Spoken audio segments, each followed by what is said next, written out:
Hello, ladies and gentlemen, and welcome to the Season 2 recap of the RWC. What an insane season it has been. Jensen being your Season 2 champion here as his stats pop up here on the screen. He's your Season 2 champion, as I just said, finishing with 76 points overall with 2 wins, 4 top 5s, and 4 top 10s. A very dominating result for his first season. Very great job by him. He definitely surprised a lot of us, again being a rookie this season going up against many veterans from Season 1. This is not going to be in order of the final standings, by the way. A lot of these drivers coming up are going to be out of order, so you're just going to have to kind of pay attention to the stats that pop up. But as I mentioned, 2 wins, 4 top 5s, and 4 top 10s, and one of those wins being the most dominating, which was the last race of the season. There's no way to top off your victory in the season than finishing the last race of the season. Jensen has already signed for next season, so he will be back driving for Audi. So let's move on to number 2. Finishing second overall will be Rice with 1 win, 12 top 5s. This is including his Season 1 stats as well. So that's why his top 5s are so high. Some of the other veterans from Season 1 will also have their stats from Season 1 mixed in. So 12 top 5s and 4 top 10s. Rice coming very, very close yet again, but unfortunately he just barely lets it slip away right at the end of the season. The same thing happened to him in Season 1 where he finished 3rd overall. So he did get a better finishing position by 1. But yeah, he finished 3rd overall, if I remember correctly, in Season 1. He will finish 2nd overall this season.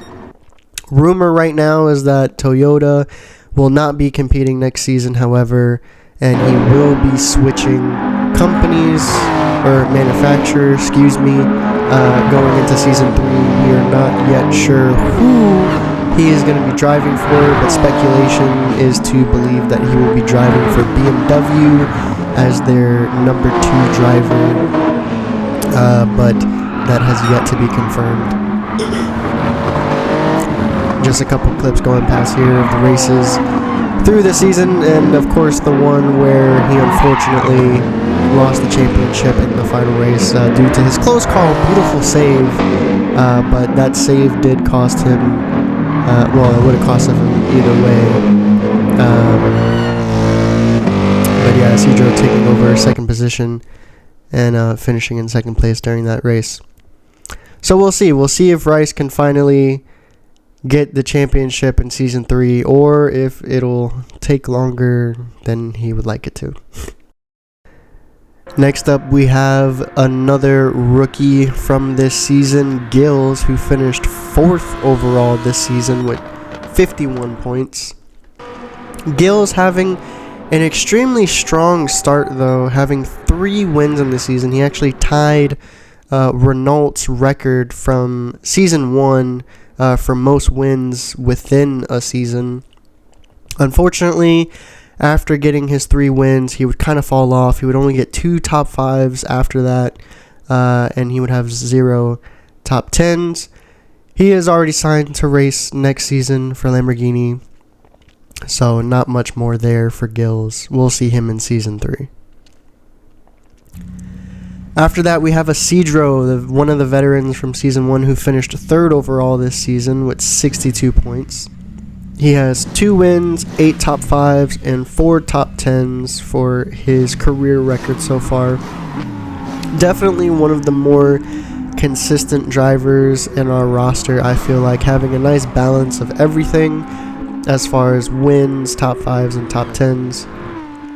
He is already signed with Mercedes again for Season 3, so he will be returning in the same Mercedes that y'all have seen him in for 2 seasons now, which I think is the right call considering that they've been doing pretty good so far.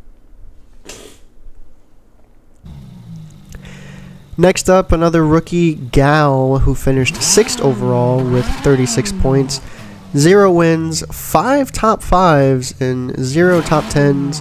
Overall, Gal has had a relatively average start here with Ferrari.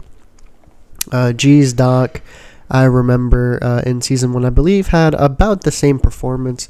So Ferrari has re-signed him again into Season 3, and hopefully in Season 3 he will be able to better his stats and maybe even get a win under his belt. He definitely has the pace, considering that he's managed to get 5 top 5s in his rookie season. So definitely not a bad start in the slightest. So we'll just have to wait and see. We'll have to wait and see what Gal is able to do in Season 3.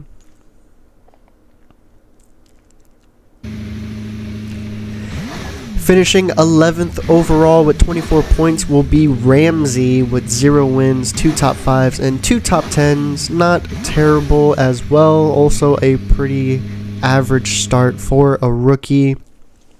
He as well has also been re-signed for Season 3. So pretty much the same story as Gal. We'll just kind of have to wait and see how much better he progresses in Season 3. And yeah, we'll be seeing him in the same McLaren in Season 3.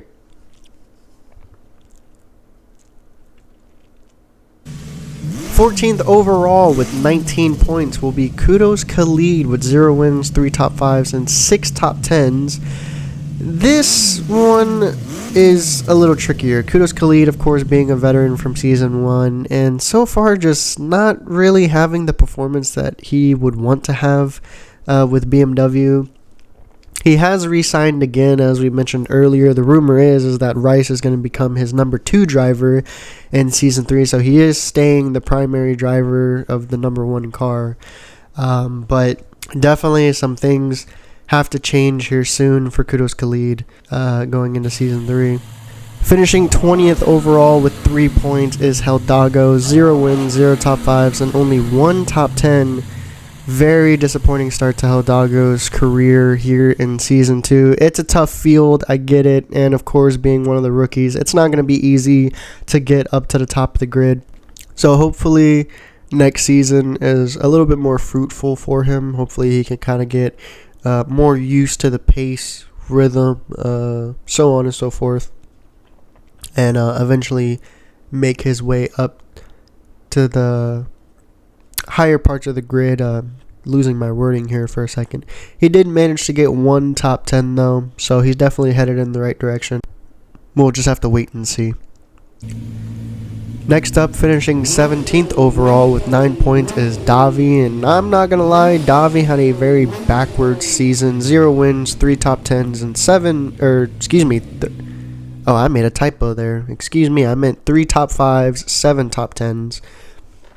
But yeah, Davi definitely had a backward season. I believe he did much better in Season 1. So unfortunately, they kind of had a setback here in Season 2, which I know Davi is definitely not happy about. I believe he did sign again with Nissan going into Season 3, but I believe next season will be Nissan's final season, unfortunately. And then he will have to see where he goes next after that. But hopefully they have a good final season. After Davi though is Project G, who finished 9th overall with 26 points, getting his first career win this season. 4 top 5s and 7 top 10s. I believe he holds the record for the most top 10s in one season, excuse me. But with that being said, he finally gets his first career win in the RWC, so that was huge for him and Team Porsche. He has already re-signed for Team Porsche again going into Season 3, so we'll see how he performs in Season 3 and see if he can tack on another win onto the career stats. So we'll just have to wait and see. In 15th place with 14 points is Ramos, another rookie for this season, coming in with 0 wins, 0 top 5s, and 4 top 10s.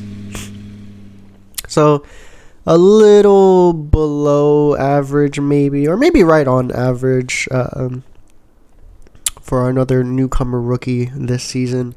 Unfortunately, already he just coming in this season, Renault is looking to be on their way out next season. Whether if they are going to be out or if next season is going to be their last season, we have yet to see.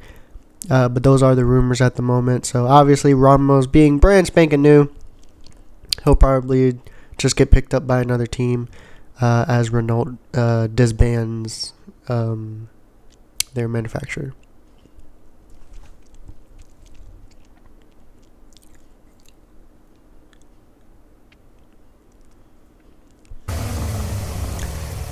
Finishing in 10th overall with 26 points is Wyatt's Garage, also getting his first career win this season. 2 top 5s and 4 top 10s. I was honestly ecstatic when Wyatt's Garage finally got his first career win. He looked extremely dominating in Season 1. There's just a lot of those fuel issues with that C7 race car, and the C8 seems to have a very similar issue, but maybe a little bit less potent, as they finally managed to get the car on the top of the podium. So hopefully next season they can get a few more wins under their belt, as he has already re-signed with Chevy, and they will be bringing back this C8 race car beast.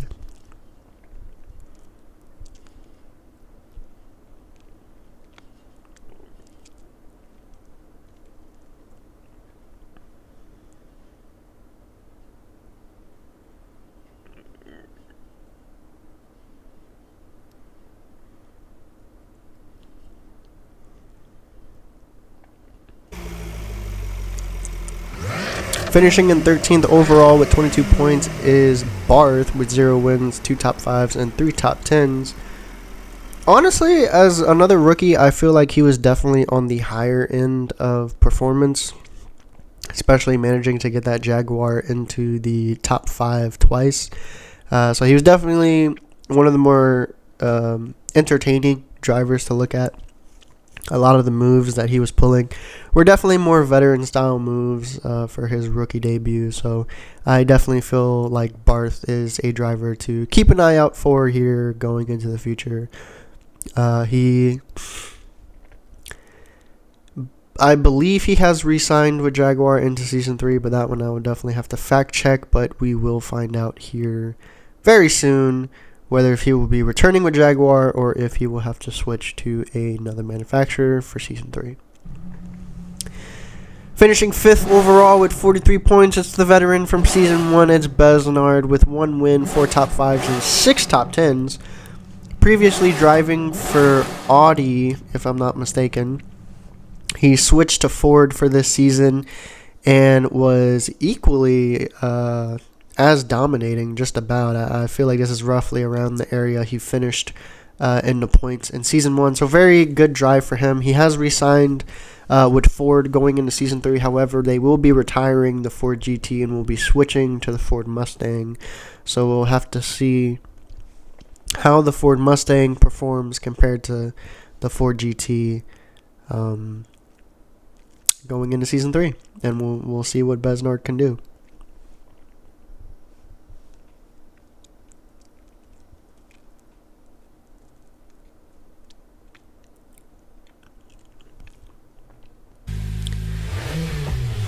In 19th place with 5 points is Furigori, who for his rookie debut was equally as disappointing as Hidalgo. 0 wins, 0 top 5s, and 3 top 10s. Definitely not the debut that I'm sure he wanted. But as I said, for Hidalgo, obviously it's not going to be easy with a lot of veterans and a lot of other rookies who are equally as eager to make a name for themselves. I believe he actually signed with Lexus, so the NSX will actually be retired in Season 3, and he will be the number 2 driver for Lexus, teaming up with Hidalgo. So we'll see what the both of them can do for Team Lexus in Season 3.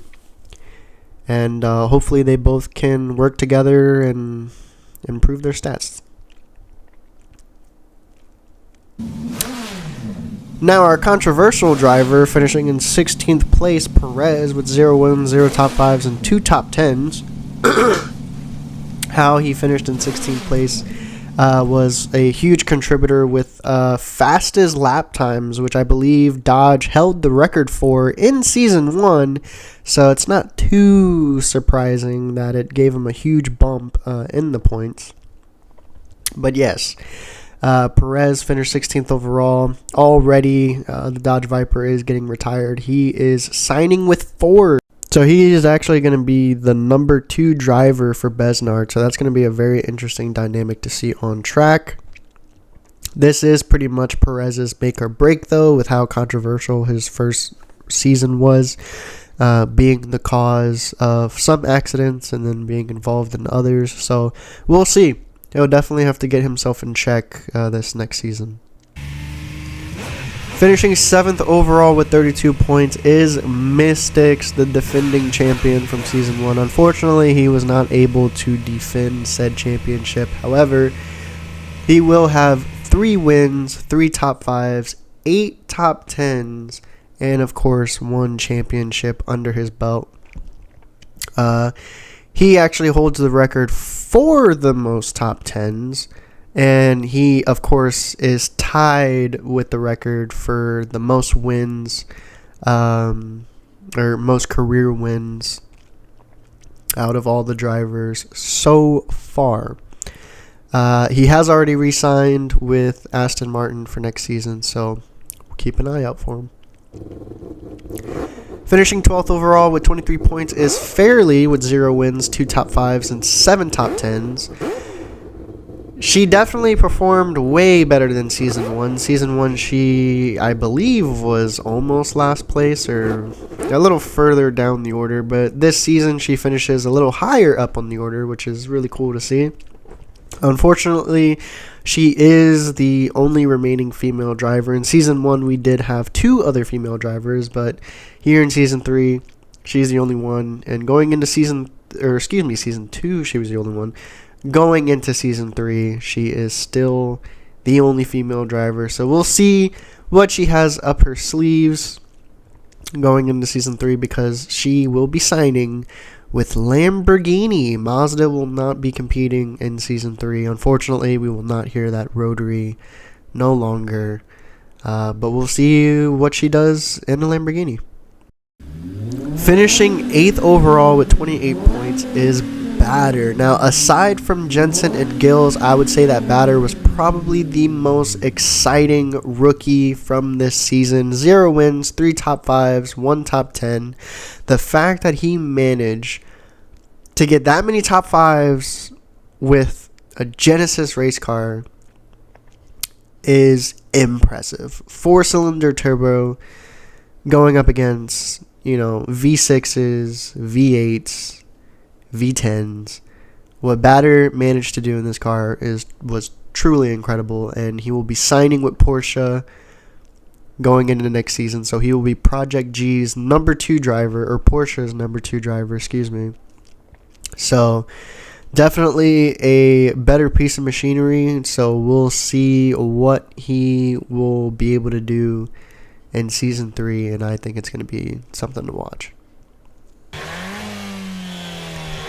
Now, the last driver finishing 18th overall with 6 points was Casanova with 0 wins, 0 top 5s, 3 top 10s. Kind of the same story as Hidalgo and Forgori. Definitely not the debut season that he wanted. But again, when the competition is as tough as it is, obviously, unfortunately, some people are going to finish at the bottom. He already has signed with McLaren. He will be McLaren's number 2 driver going into Season 3. So again, as I said, with Batter, with a better piece of machinery, we'll see what he will be able to do then. And we'll definitely be keeping an eye out for him. Hopefully he can fluff up those stats a little bit, as I'm sure everybody would would hope for or would want. But all things considered, considering the little Peugeot, I think he did okay for his debut season. So, with all that being said, that is all the updates, final stats, and news going into Season 3. Season 3 won't start very soon, but it'll be here before y'all know it. So definitely make sure to like, comment, and subscribe. That way y'all do not miss the start of Season 3. Peace.